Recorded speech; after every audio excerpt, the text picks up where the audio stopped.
प्रधानमंत्री मोदी के मन की बात कार्यक्रम की शुरुआत हो जाएगी। मन की बात का 114वां एपिसोड होगा। ये देश विदेश के लोगों के साथ अपने विचार साझा करेंगे देश के प्रधानमंत्री नरेंद्र मोदी। आपको बता दें कि प्रधानमंत्री नरेंद्र मोदी लगातार प्रधानमंत्री के बाद बनने के बाद से मन की बात कार्यक्रम की शुरुआत उनकी तरफ से की गई और इस कार्यक्रम के तहत वो देशवासियों को हर रविवार के दिन संबोधित करते हैं और इस संबोधन में देश ही नहीं बल्कि विदेश के लोगों के साथ भी अपने विचार वो साझा करते हैं। इतना ही नहीं, बहुत सारे ऐसे लोग जिन्होंने कुछ उपलब्धि की है उन लोगों के नाम भी इस कार्यक्रम के दौरान लिए जाते हैं। कुछ अच्छे उत्कृष्ट कार्य जो समाज के हित में किए जा रहे हैं उन कामों की चर्चा भी प्रधानमंत्री की तरफ से की जाती है ताकि देशवासियों तक उनका संदेश ज्यादा से ज्यादा पहुंच सके और हर देशवासी को ये जागरूक करने की कोशिश इस एपिसोड के माध्यम से, इस कार्यक्रम के माध्यम से की जाती है। ये 114वां एपिसोड होगा उनका। अब से थोड़ी ही देर में मन की बात कार्यक्रम की शुरुआत की जाएगी। आपको बता दें कि संचार का सबसे बेहतरीन माध्यम यानी कि रेडियो के माध्यम से, आकाशवाणी के माध्यम से प्रधानमंत्री अपने मन की बात करते हैं। मन की बात का 114वां एपिसोड ये होगा और देश विदेश के लोगों के साथ अपने विचार को प्रधानमंत्री साझा करेंगे। हर रविवार के दिन ये उनका कार्यक्रम होता है।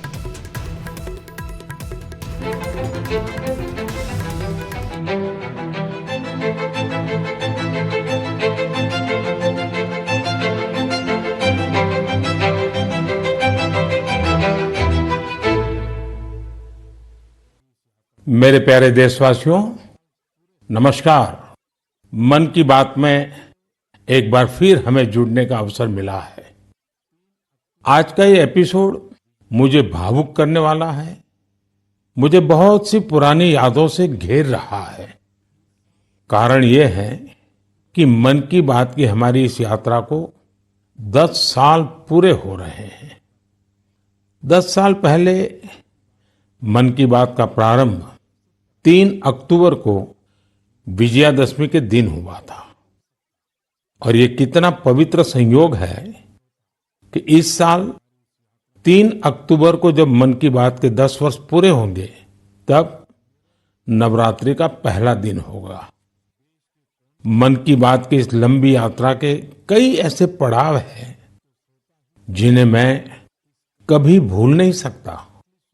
मन की बात के करोड़ों श्रोता हमारी इस यात्रा के ऐसे साथी हैं जिनका मुझे निरंतर सहयोग मिलता रहा। देश के कोने कोने से उन्होंने जानकारियां उपलब्ध कराई। मन की बात के श्रोता ही इस कार्यक्रम के असली सूत्रधार हैं। आमतौर पर एक धारणा ऐसी घर कर गई है कि जब तक चटपटी बातें न हो, नकारात्मक बातें न हो, तब तक उसको ज्यादा तवज्जो नहीं मिलती है।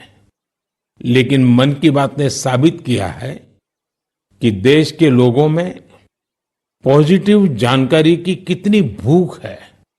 पॉजिटिव बातें, प्रेरणा से भर देने वाले उदाहरण, हौसला देने वाली गाथाएं लोगों को बहुत पसंद आती हैं। जैसे एक पक्षी होता है चकोर, जिसके बारे में कहा जाता है कि वो सिर्फ वर्षा की बूंद ही पीता है। मन की बात में हमने देखा कि लोग भी चकोर पक्षी की तरह देश की उपलब्धियों को, लोगों की सामूहिक उपलब्धियों को कितने गर्व से सुनते हैं। मन की बात की 10 वर्ष की यात्रा ने एक ऐसी माला तैयार की है जिसमें हर एपिसोड के साथ नई गाथाएं, नए कीर्तिमान, नए व्यक्तित्व जुड़ जाते हैं। हमारे समाज में सामूहिकता की भावना के साथ जो भी काम हो रहा हो उन्हें मन की बात के द्वारा सम्मान मिलता है। मेरा मन भी तभी गर्व से भर जाता है जब मैं मन की बात के लिए आई चिट्ठियों को पढ़ता हूं। हमारे देश में कितने प्रतिभावान लोग हैं, उनमें देश और समाज की सेवा करने का कितना जज्बा है। वो लोगों की निस्वार्थ भाव से सेवा करने में अपना पूरा जीवन समर्पित कर देते हैं। उनके बारे में जानकर मैं ऊर्जा से भर जाता हूं। मन की बात की ये पूरी प्रक्रिया मेरे लिए ऐसी है जैसे मंदिर जाकर के ईश्वर के दर्शन करना। मन की बात की हर बात को, हर घटना को, हर चिट्ठी को मैं याद करता हूं, ऐसा लगता है कि मैं जनता जनार्दन जो मेरे लिए ईश्वर का रूप है, मैं उनका दर्शन कर रहा हूं। साथियों, मैं आज दूरदर्शन, प्रसार भारती और ऑल इंडिया रेडियो से जुड़े सभी लोगों की भी सराहना करूंगा।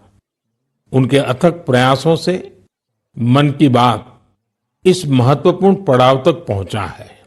मैं विभिन्न टीवी चैनल्स को, रीजनल टीवी चैनल्स का भी आभारी हूं जिन्होंने लगातार इसे दिखाया है। मन की बात के द्वारा हमने जिन मुद्दों को उठाया, उन्हें लेकर कई मीडिया हाउसेज ने मुहिम भी चलाई। मैं प्रिंट मीडिया को भी धन्यवाद देता हूं कि उन्होंने इसे घर घर तक पहुंचाया। मैं उन यूट्यूबर्स को भी धन्यवाद दूंगा जिन्होंने मन की बात पर अनेक कार्यक्रम किए। इस कार्यक्रम को देश की 22 भाषाओं के साथ 12 विदेशी भाषाओं में भी सुना जा सकता है। मुझे अच्छा लगता है जब लोग ये कहते हैं कि उन्होंने मन की बात कार्यक्रम को अपनी स्थानीय भाषा में सुना। आप में से बहुत से लोगों को ये पता होगा कि मन की बात कार्यक्रम पर आधारित एक क्विज कंपटीशन भी चल रहा है जिसमें कोई भी व्यक्ति हिस्सा ले सकता है। mygov.in पर जाकर आप इस कंपटीशन में हिस्सा ले सकते हैं और इनाम भी जीत सकते हैं। आज इस महत्वपूर्ण पड़ाव पर मैं एक बार फिर आप सबसे आशीर्वाद मांगता हूं। पवित्र मन और पूर्ण समर्पण भाव से मैं इसी तरह भारत के लोगों की महानता के गीत गाता रहूं। देश की सामूहिक शक्ति को हम सब इसी तरह सेलिब्रेट करते रहें, यही मेरी ईश्वर से प्रार्थना है, जनता जनार्दन से प्रार्थना है। मेरे प्यारे देशवासियों, पिछले कुछ सप्ताह से देश के अलग अलग हिस्सों में जबरदस्त बारिश हो रही है। बारिश का ये मौसम हमें याद दिलाता है कि जल संरक्षण कितना जरूरी है, पानी बचाना कितना जरूरी है। बारिश के दिनों में बचाया गया पानी जल संकट के महीनों में बहुत मदद करता है और यही कैच द रेन जैसे अभियानों की भावना है। मुझे खुशी है कि पानी के संरक्षण को लेकर कई लोग नई पहल कर रहे हैं। ऐसा ही एक प्रयास उत्तर प्रदेश के झांसी में देखने को मिला है। आप जानते ही हैं कि झांसी बुंदेलखंड में है, जिसकी पहचान पानी की किल्लत से जुड़ी हुई है। यहाँ झांसी में कुछ महिलाओं ने गुरारी नदी को नया जीवन दिया है। ये महिलाएं सेल्फ हेल्प ग्रुप से जुड़ी हैं और उन्होंने जल सहेली बनकर इस अभियान का नेतृत्व किया है। इन महिलाओं ने मृतप्राय हो चुकी गुरारी नदी को जिस तरह से बचाया है, उसकी किसी ने कल्पना भी नहीं की होगी। इन जल सहेलियों ने बोरियों में बालू भरकर चेकडैम तैयार किया, बारिश का पानी बर्बाद होने से रोका और नदी को पानी से लबालब कर दिया। इन महिलाओं ने सैकड़ों जलाशयों के निर्माण और उनके रिवाइवल में भी बढ़ चढ़कर हाथ बटाया है। इससे इस क्षेत्र के लोगों की पानी की समस्या तो दूर हुई ही है, उनके चेहरों पर खुशियां भी लौट आई हैं। साथियों, कहीं नारी शक्ति जल शक्ति को बढ़ाती है तो कहीं जल शक्ति भी नारी शक्ति को मजबूत करती है। मुझे मध्य प्रदेश के 2 बड़े ही प्रेरणादायी प्रयासों की जानकारी मिली है। यहाँ डिंडोरी के रायपुरा गांव में एक बड़े तालाब के निर्माण से भूजल स्तर काफी बढ़ गया है। इसका फायदा इस गांव की महिलाओं को मिला। यहाँ शारदा आजीविका स्वयं सहायता समूह, इससे जुड़ी महिलाओं को मछली पालन का नया व्यवसाय भी मिल गया। इन महिलाओं ने फिश पार्लर भी शुरू किया है, जहां होने वाली मछलियों की बिक्री से उनकी आय भी बढ़ रही है। मध्य प्रदेश के छतरपुर में भी महिलाओं का प्रयास बहुत सराहनीय है। यहाँ के खौब गांव का बड़ा तालाब जब सूखने लगा तो महिलाओं ने इसे पुनर्जीवित करने का बीड़ा उठाया। हरी बगिया स्वयं सहायता समूह की इन महिलाओं ने तालाब से बड़ी मात्रा में गाद निकाली। तालाब से जो गाद निकली उसका उपयोग उन्होंने बंजर जमीन पर फूड फॉरेस्ट तैयार करने के लिए किया। इन महिलाओं की मेहनत से न सिर्फ तालाब में खूब पानी भर गया, बल्कि फसलों की उपज भी काफी बढ़ी है। देश के कोने कोने में हो रहे जल संरक्षण के ऐसे प्रयास पानी के संकट से निपटने में बहुत मददगार साबित होने वाले हैं। मुझे पूरा भरोसा है कि आप भी अपने आसपास हो रहे हैं ऐसे प्रयासों से जरूर जुड़ेंगे। मेरे प्यारे देशवासियों, उत्तराखंड के उत्तरकाशी में एक सीमावर्ती गांव है जाला। यहाँ के युवाओं ने अपने गांव को स्वच्छ रखने के लिए एक खास पहल शुरू की है। वे अपने गांव में धन्यवाद प्रकृति या कहें थैंक यू नेचर अभियान चला रहे हैं।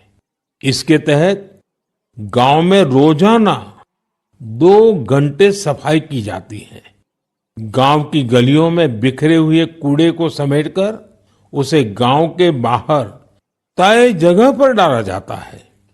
इससे जाला गांव भी स्वच्छ हो रहा है और लोग जागरूक भी हो रहे हैं।